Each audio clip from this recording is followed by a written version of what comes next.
If you're watching for the upcoming rapture, you need to look at the things that the Bible talks about, not what prophecy teachers focus on, nor what popular opinion is. And to understand the rapture, you need to understand who the players are in the last days before the rapture. And the first thing is the United States is not in the picture. The United States is not a player when Christ returns at the second coming after the Great Tribulation. So if the United States is not who the focus is for the rapture, what is the focus in the Bible? And the Bible clearly states that the focus of end time prophecy is purely on Europe. And the place in Europe that would be the focus would be what constituted the Roman Empire. So if you go to the book of Daniel, Daniel is the most important prophetic book in the Old Testament.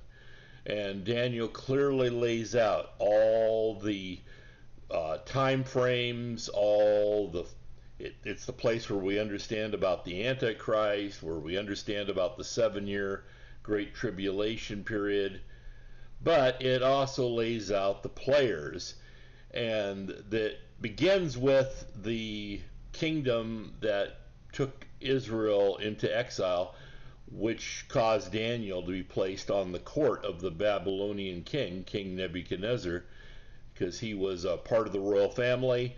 And what the Babylonians would do is they would choose the best and the brightest of the empires they conquered, and they would place them on their administration's council.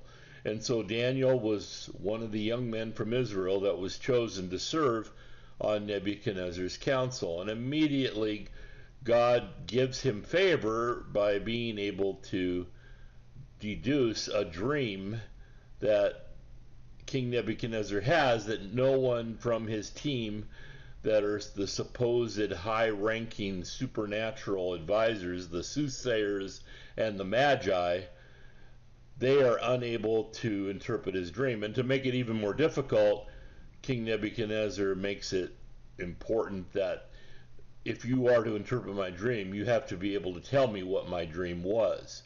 This is all laid out in Daniel chapter 2. And in Daniel chapter 2, we see that nobody can tell Nebuchadnezzar his dream, so he's about to kill every one of his council, everybody that was on his team, because he believes they're all frauds, because they all claim to have supernatural ability. Now, Daniel was still in training at that time, and so he had no calling from the court of Nebuchadnezzar to be a prophet, but God was about to show that he was the only one who truly was a prophet to Nebuchadnezzar.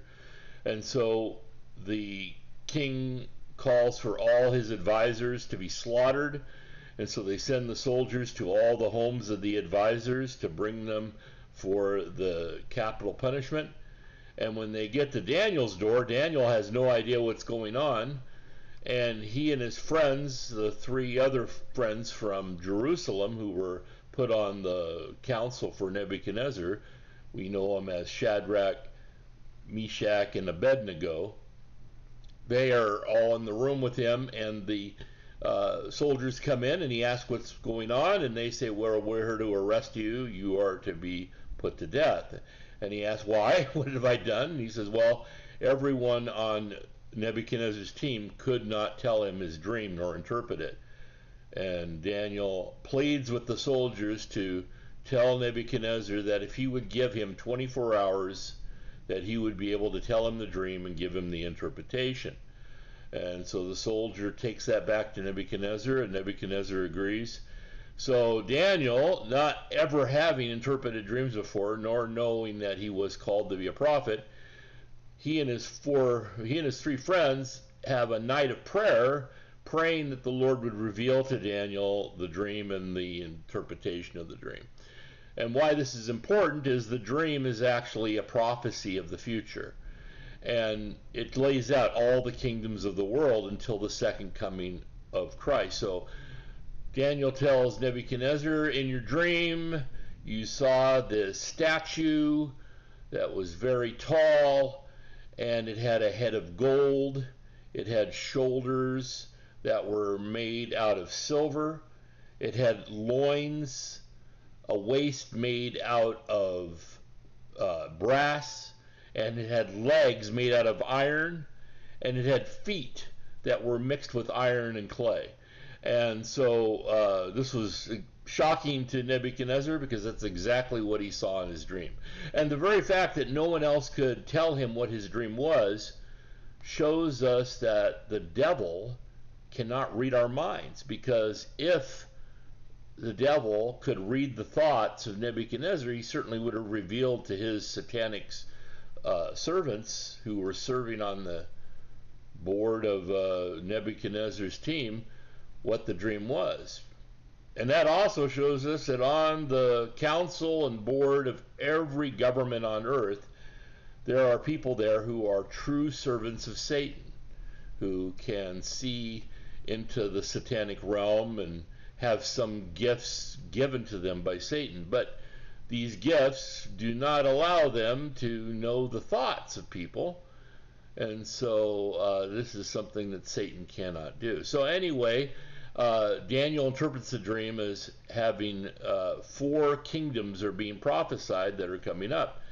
First kingdom was the current kingdom. The head of gold represented King Nebuchadnezzar and the Babylonian Empire. And the second part of the statue, the shoulders of silver, represented the next kingdom that had not come up yet, which was going to be the Persians, or today the Iranians, and the Kurds, which today, well, back then it was called the Medes, but today they are the Kurds.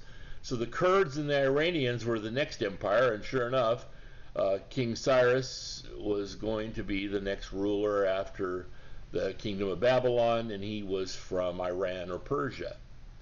And then the third kingdom that was going to happen to the world is after the Iranian and Kurds empire,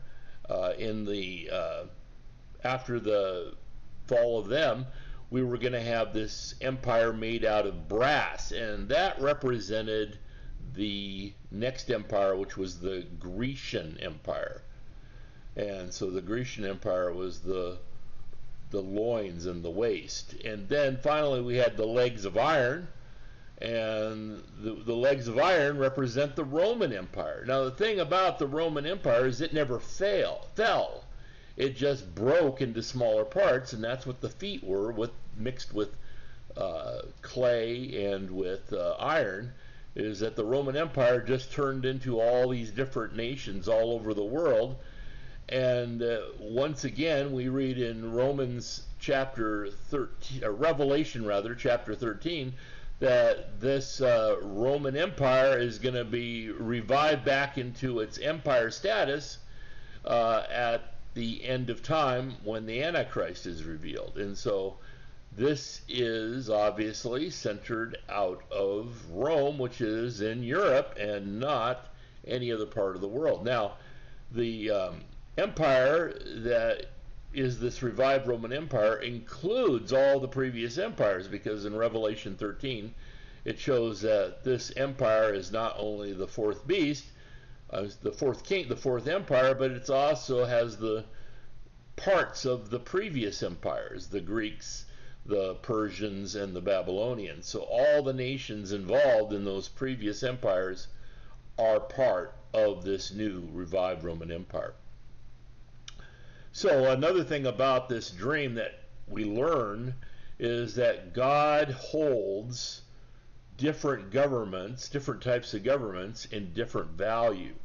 So the Babylonian Empire was an empire that's represented by the head of gold. So gold is the most valuable metal of the 4 metals used in the statue. And what type of government was Babylon? But Babylon was a pure kingdom, pure monarchy.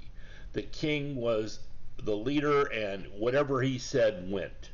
And that, in God's eyes, is the most good type of government. That's why God's kingdom that is coming on earth during the millennium, the 1,000-year reign of Christ, will be that sort of kingdom. God will be the complete ruler, complete power on earth during the millennium, Jesus being God sitting on the throne. And then we have the second kingdom, which is the Iranians and the Kurds, and their empire was the second most valuable. And the thing that was specific about their type of government is their government was a government based on law.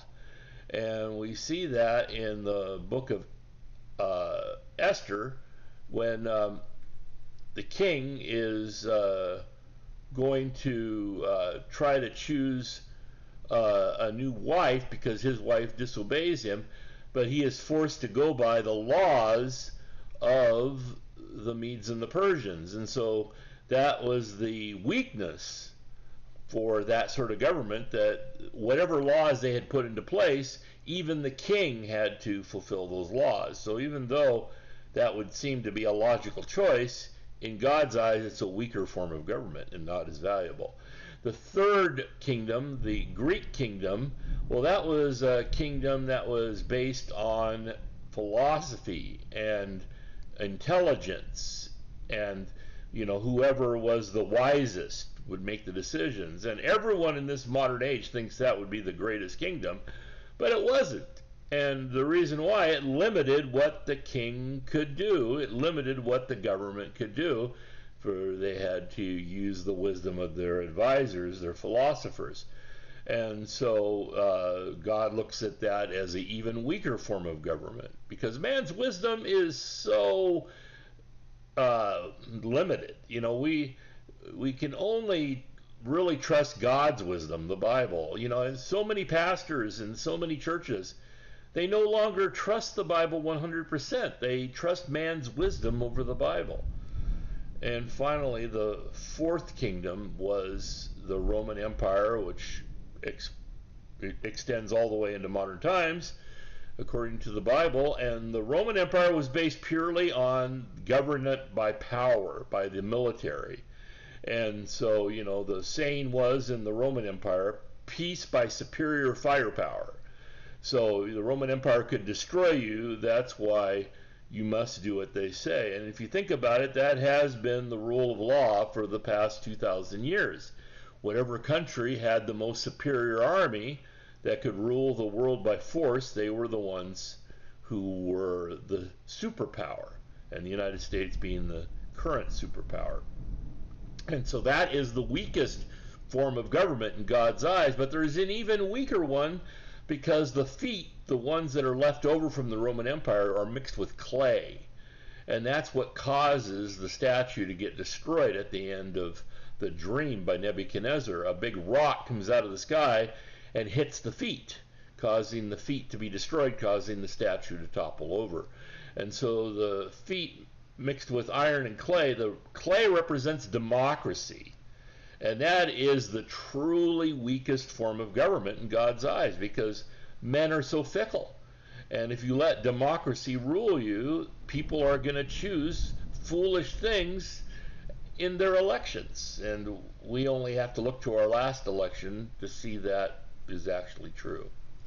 So, we are in the final days. The revived Roman Empire is about to be revealed, and it's going to be based out of Europe. It's not going to be in the United States. Barack Obama, none of the leaders of the United States will be involved in this government. It'll be purely a European government. Thank you very much.